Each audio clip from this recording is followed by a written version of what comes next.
Our merciful and loving Father, again you have spared your servants to be able to stand before We will now pray for our Bible. No, it's not. No, they have somebody praying already. That's recorded, Daddy. Go ahead, brother. Oh, Our merciful Father, we stand before your holy presence, thanking you for all of the blessings that you continue to grant unto us. yes. We have gathered to listen to your holy words, your words that will guide us in our everyday life, Yes.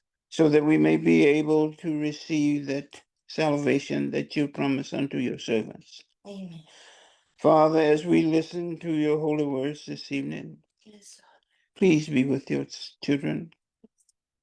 Guide us and open up our hearts and our minds of understanding that we may be able to understand your truth. Yes. And we'll be able to live a life that would please and glorify the most holy name. Amen. We ask you, Father, to bless each one of your servants that are going to listen to your holy words. Yes.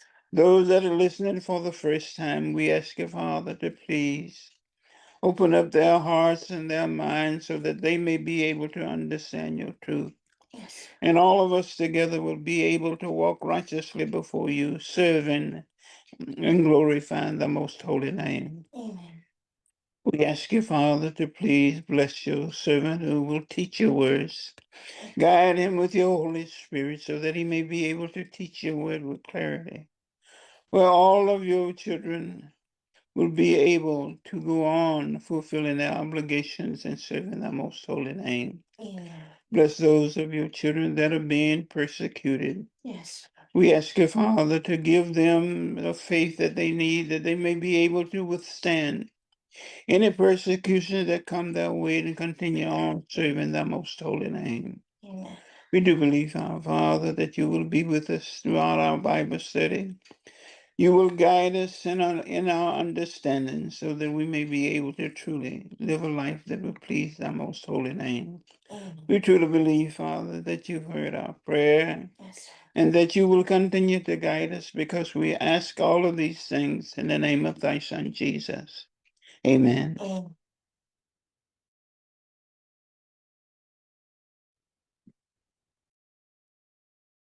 Beloved brothers and sisters, welcome once again to our Bible study, wherein we will continue to listen to the words of our Lord God written in the Holy Scriptures that should serve as our reminder as we continue to sojourn in this world, knowing that we are not relying on our own understanding. Rather, we always revert back to what is written in the Holy Scriptures that has been prepared for Christ's followers or disciples, so that we will always be following what is expected by our Lord Jesus Christ and our Lord God in order for us to receive the grace of salvation come Judgment Day. It is important for each and every one of us to understand that what we are learning or relearning are the teachings and commandments of our Lord Jesus Christ. We are members of the Church of Christ, followers of our Lord Jesus Christ. That is why it is only but normal or natural that we follow the doctrines taught by our Lord Jesus Christ. It has been proven that our Lord Jesus Christ did not commit any sin or mistake. He only followed and taught exactly what our Lord God in heaven allowed him to teach in order for us to receive what is necessary in our Christian life in preparation for the coming of our Lord Jesus Christ, which is the day of judgment. One of the fundamental doctrines that we probably are familiar with is the doctrine about helping our neighbor. It is so familiar and common that we even hear it as a saying, help your neighbor. But if we dig deeper into the doctrine, into what is written in the Holy Scriptures, why is this important? When other people will always revert to what they believe to be the most important doctrine, saying that, oh, you have to be one with the church administrator, one with EVM. That's the most important doctrine. And then somehow helping our neighbor is something that is secondary, or even down the list of things that we should follow as followers of our Lord Jesus Christ. That is why the lesson that we will study today, that is based on the fundamental doctrines of the Church of Christ and the lessons taught by Brother Ranyo G. Manalo, let us understand why is helping our neighbor such a vital Christian doctrine. First of all, who taught the doctrine to love our neighbor? It is actually a question that was brought up during the time of our Lord Jesus Christ's ministry, as what is written here in Luke 10:25 up to 37. A teacher of the law came up and tried to trap Jesus. Teacher, he asked, what must I do to receive eternal life? Jesus answered him, what do the man answered? Love the Lord your God with all your heart, with all your soul, with all your strength, and with all your mind, and love your neighbor as you love yourself. You are right, Jesus replied. Do this and you will live. But the teacher of the law wanted to justify himself, so he asked Jesus, who is my neighbor? Now let us stop at this point, beloved brothers and sisters, because in this instant, our Lord Jesus Christ was teaching. And there was a teacher of the law, the Pharisee, who were considered experts of the law or the scriptures. And upon seeing our Lord Jesus Christ, wanted to trap him by asking what seemed to be a simple question. The question was, what must I do to receive eternal life? And our Lord Jesus Christ gave what is also written in the Holy Scriptures. Love the Lord your God with all your heart, with all your soul, with all your strength, and with all your mind, which is actually the first and most important commandment. The second most important commandment, which is equal to that first, is love your neighbor or others the way you love yourself.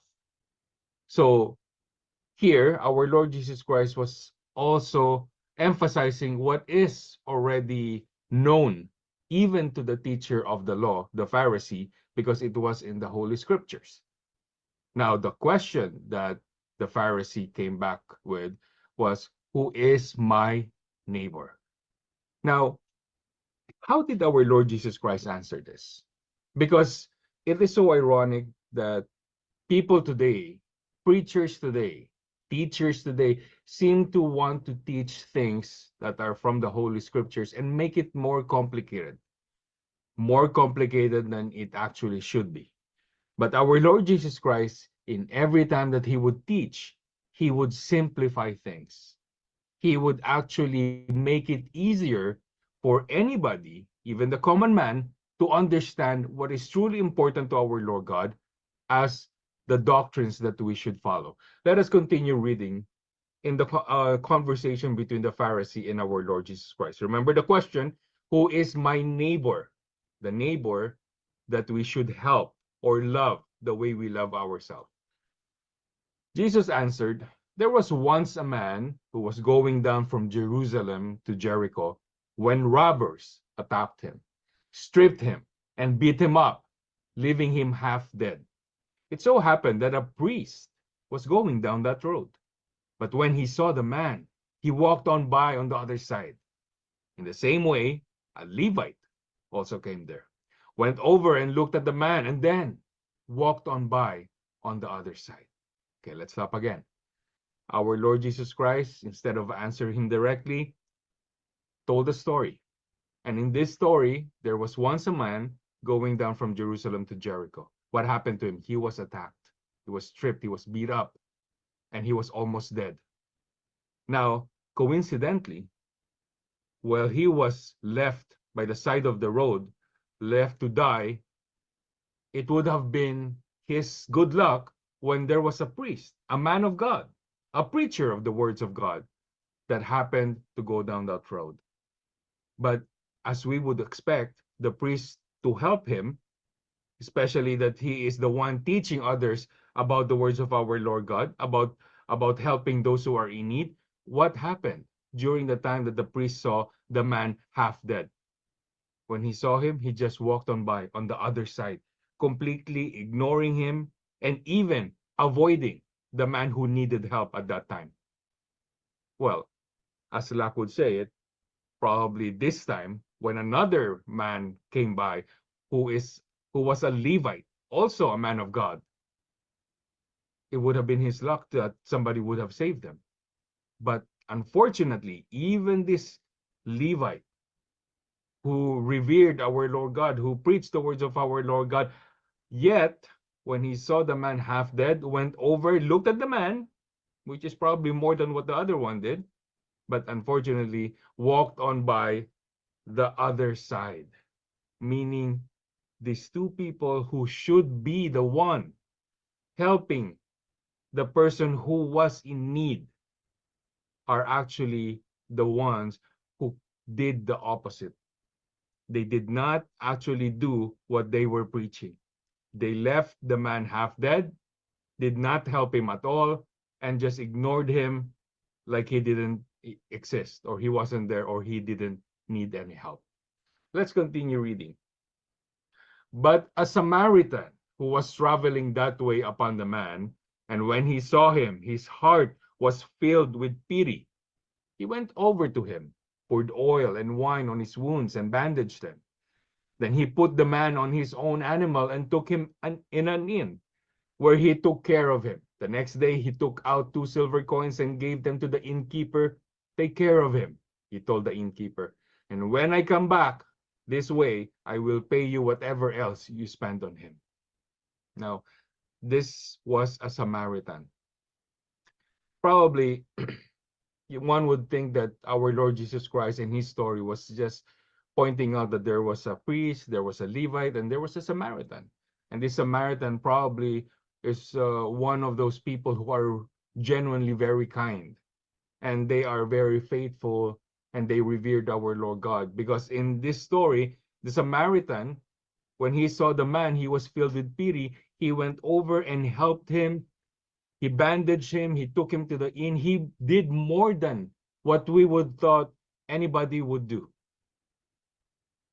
He took care of him, put him in an inn, and asked the person to take care of him, and whatever expense that was made during the time that he was being taken care of, he will even pay for those.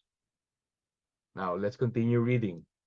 And Jesus concluded, in your opinion, he was asking the Pharisee, which one of these three acted like a neighbor toward the man attacked by the robbers? The teacher of the law answered, the one who was kind to him. Jesus replied, you go then and do the same. This is our Lord Jesus Christ teaching what probably is the most important teaching in his ministry, because he was able to teach the most important commandment, which is to love our Lord God above anyone or anything else in this world, and to love others the way we love ourselves. And when this teacher of the law, the Pharisee, the so-called experts of the Bible, tried to trick our Lord Jesus Christ, only to find himself answering that the one that was like a neighbor, who acted like a neighbor towards the man who needed help, was the one who was kind to him. Why was it hard for him to say that he was the Samaritan? Did you know why? Because Samaritans, during that time, were people who do not believe in our Lord Jesus Christ. So they are unbelievers. In our time, they are the ones who do not believe in our Lord God. They are the, considered by the society as the tiwalag or the expelled. They are the ones who are easily judged to be the ones who will be condemned in the lake of fire, because they are unbelievers. Yet here, our Lord Jesus Christ, the Messiah, teaching the expert of the law that the one who obeyed the commandment of our Lord God, the one who acted more like a neighbor, was the one who did not believe, yet he was kind to the person who was in need. Did our Lord Jesus Christ condemn this person? No. He said, you go then and do the same as what the Samaritan did. That's where the whole good Samaritan came into existence. But Samaritans were non-believers. So imagine if we have that kind of prejudice living in the time of our Lord Jesus Christ as what we have now. So many people nowadays proclaiming the words of our Lord God and the name of our Lord Jesus Christ, branding themselves as the ones who are the only ones who will be saved. Yet, how do they treat the unbelievers? How do they treat the people whom are expelled? Those people whom they think will not be saved? They condemn them. They hate them. They even punish them or persecute and oppress them.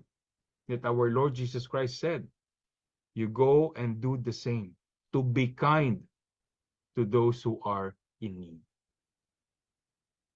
So in this way, beloved brothers and sisters, we should be able to understand that our Lord Jesus Christ is teaching his disciples, his followers, that it is important for us to be kind, to be a neighbor to those who are in need, to love and help those who will need us. Why is this important for those who are Christians or followers of our Lord Jesus Christ? What do we need to be towards others in order for us to be a good Samaritan or to be a true Christian? Let us read what's written in 1 Peter 3:8. Finally, all of you be like-minded, be sympathetic, love one another, be compassionate and humble. This summarizes what a true Christian is supposed to be sympathetic. What the sympathetic means, to have sympathy, to be able to feel for those who are in need. And there's a one step more, being sympathetic, being empathic. What is empathy? Putting yourself into the shoes of the other people who are suffering, who may be experiencing hardship, pain, loss. So to be sympathetic and empathic will allow us to be able to be patient whenever we talk to other people who are in need, make us broaden our understanding so that we will not be judgmental, we will not be vindictive, and when we love one another, we will not do anything that would harm them, would hurt them. When we are compassionate, we are the ones who are showing compassion. There are a lot of people who are in pain. There are still people who have been affected by this crisis inside the Church of Christ caused by Eduardo V. Manalo. And they are being hunted down, they are being harassed, persecuted, oppressed. A church administration is supposed to feel compassion towards other people who are in need, but not this one. But a true Christian is to be like-minded, to be sympathetic, to love one another, be compassionate, and more importantly, be humble. Because there are a lot of people who probably have all of this trait, yet do not have humility. We have to be humble. Why is humility important? Let's read Matthew 6:2. So whenever you give to the poor and do acts of kindness, do not blow a trumpet before you to advertise it, as the hypocrites do, like actors acting out a role in the synagogues and in the streets, so that there may be honor and recognized and praised by men. I assure you and most solemnly say to you, they already have their reward in full. Our Lord Jesus Christ told his disciples that whenever they do acts of kindness to others, especially the poor or in need, it's not to blow a trumpet, to advertise and make a show out of it. Especially today in a age of social media, people would always be so quick to advertise whatever act of kindness they do. And there you can probably distinguish what is genuine for people who just wants to help, and probably actually using social media so that other people may be aware and also be able to help.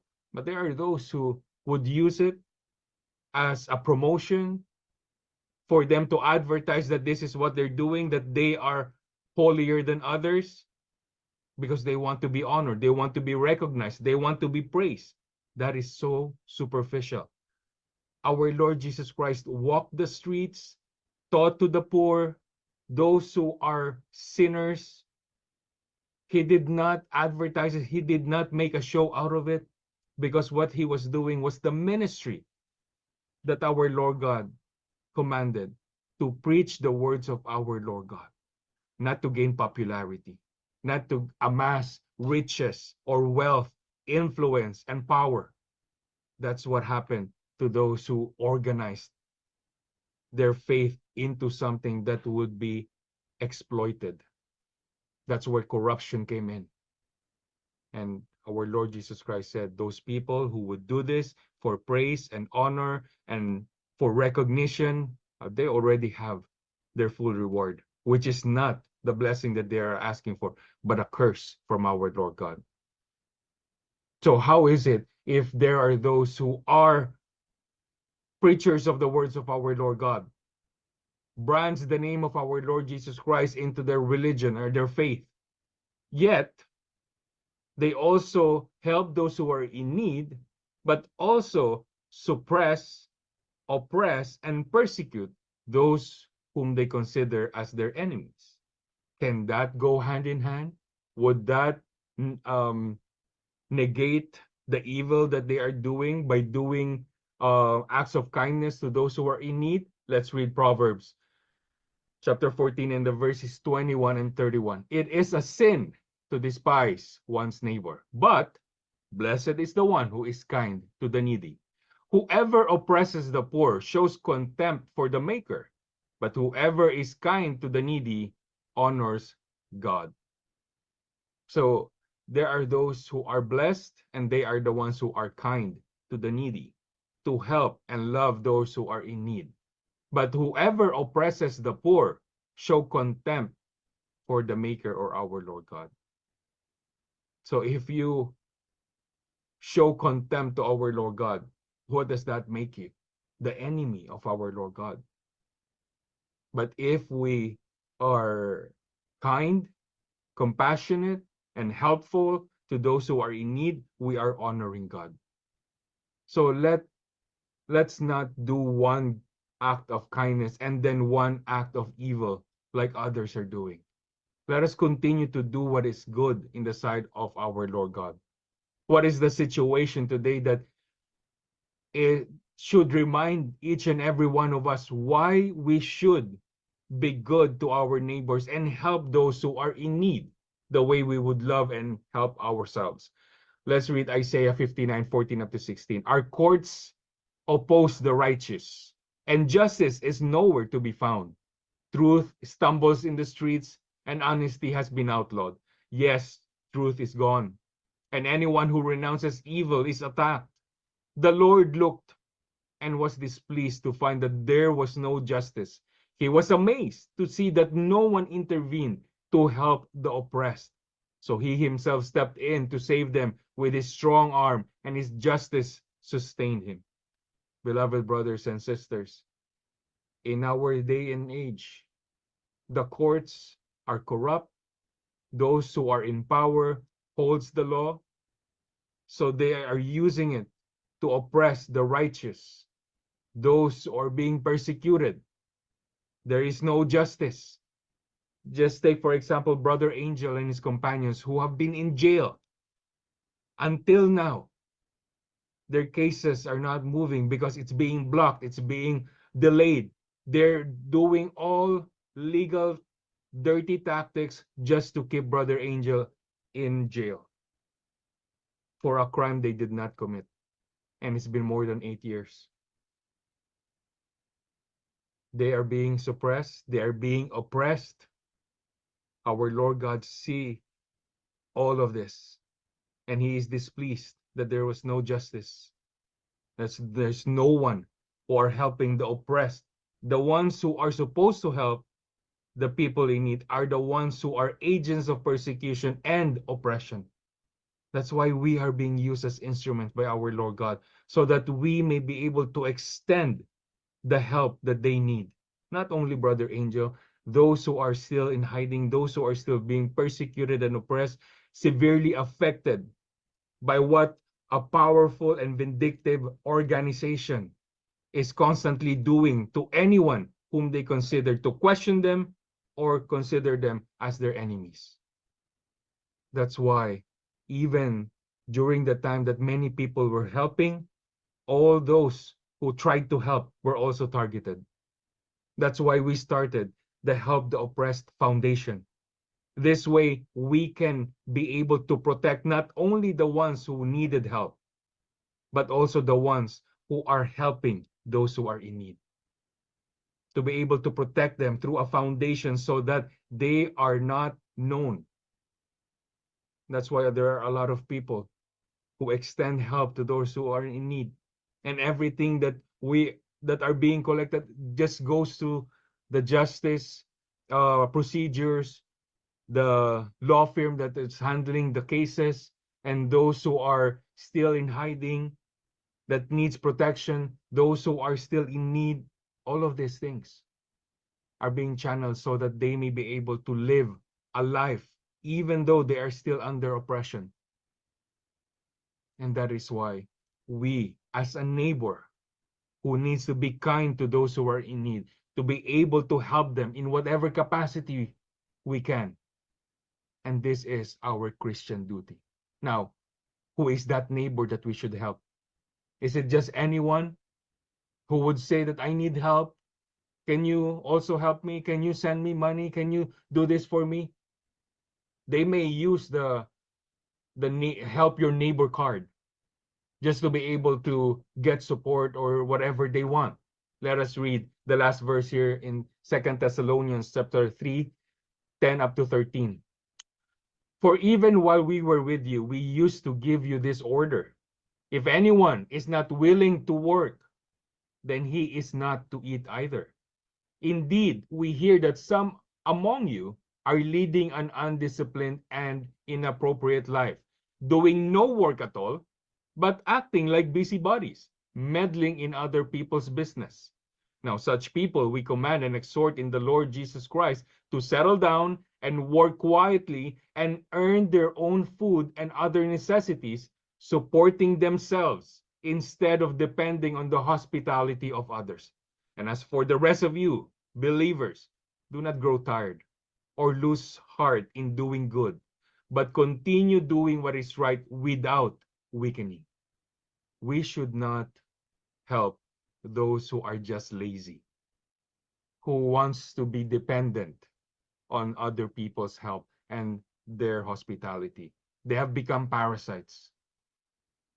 And the worst part of it, they're lazy, they don't want to work, they're undisciplined and living inappropriate lives, and they're acting like busybodies. They're meddling in other people's affairs or business. What is exhorted is that they should settle down and work quietly to earn their own food and other necessities, to be able to help themselves, support themselves. We are so happy that there are those who were beneficiaries of Help the Oppressed before. But then they came a point, they said, brothers, sisters, thank you very much for all your help. We are able to stand on our own feet now. The help that you are giving us, please give it to those who are more in need. Those people who are Christians, knowing that they just needed help. But when they were able to help themselves, support themselves, and not just relying on other people's hospitality, then they also are the ones who are helping now. So each and every one of us, beloved brothers and sisters, let us not lose hope. Let us not grow cold in our faith, nor grow tired or weaken as we continue to help those who are in need. That's why there are people who are afraid to make a stand because they don't want to be targeted. They don't want to be oppressed. They don't want to someday also ask for help. And unfortunately, there are those who are still trying to get help, don't want to stand on their own feet. They want to take advantage of the hospitality of others. That is not the true Christian life that we should live. We should be the ones helping others and not just asking for help just because other people are helpful, other people are hospitable. It's unfortunate that there are so many ministers who are still inside the institution under Eduardo V. Manalo. They know that there is something wrong. They know the right thing to do. Yet, because of the culture that was instilled in them, that they should be served, that they should have their tulong or their allowance or their weekly stipend, they don't want to do anything that would jeopardize that because they want that. They don't want to do anything that would jeopardize their steady income. So they've become parasites. That's why there are those who don't want to continue teaching the words of our Lord God because it's not a source of livelihood anymore for them. It's not a source of income for them anymore. But if we are to do what our Lord Jesus Christ commands his followers and his disciples, then we should do this because it is our Christian duty, not because we're expecting anything in return. So let us continue to help those who are in need. Let us continue to use the words of our Lord God to serve as reminders for each and every one of us that we are following Christ's doctrines, that we are loving our Lord God more than anyone or anything in this world, and we are loving our neighbor or others the way we love ourselves. And in doing so, we will be kind to others and we will not grow tired of doing good to others. For as long as God has continued to give us our life, our strength, the clarity of our mind, let us continue to use it to be of service to those who are in need. And may God continue to bless each and every one of us. Let us all stand and we shall pray. Our loving Father in heaven, thank you so much, O God, for once again you have allowed us to be refreshed by the scriptures and the teachings that we have received. May you allow them to be inculcated in our hearts so that we will always follow you despite the many hindrances in this world. You know, Father, the condition of your children. You know the struggles that we have every day. And you see, Father, the hardships and pain that your children are going through. That is why, Father, we humbly ask of you, please cleanse us of all of our iniquities. Allow us to be worthy before your sight, so that when we pray to you, when we ask for things from you, may you grant them to each and every one of us. Answer our prayers so that we may continue to use this life and strength in giving glory to your holy name. Father in heaven, we do not know what will happen in the future. There are so many uncertainties in this world. There's evil, corruption, there's violence, there's deception. Father, a lot of things happening in this world that may derail us from the path that you have given unto us. That is why we continuously ask of you, Father, please hold on to us tightly. Allow us to walk the path that you have set before us, so that, Father, we will not commit any mistake of growing cold in our faith, turning away from you. Rather, we will be zealous in our faith. We will be steadfast, and we will continue in our sojourn. Our Father in heaven, May you continue to bless our brothers and sisters, especially those who are still in dangerous places, those who are still victims of injustice and are in jail. There are those who are still in hiding, separated from their families. Father, when we pray unto you, may you listen to our supplications, extend the help to those who are in need, so that our brothers and sisters who are still being persecuted and oppressed, it is our hope that at your appointed time all of this will come to pass. They will be free, and each and every one of us may be able to continue praising and magnifying your holy name.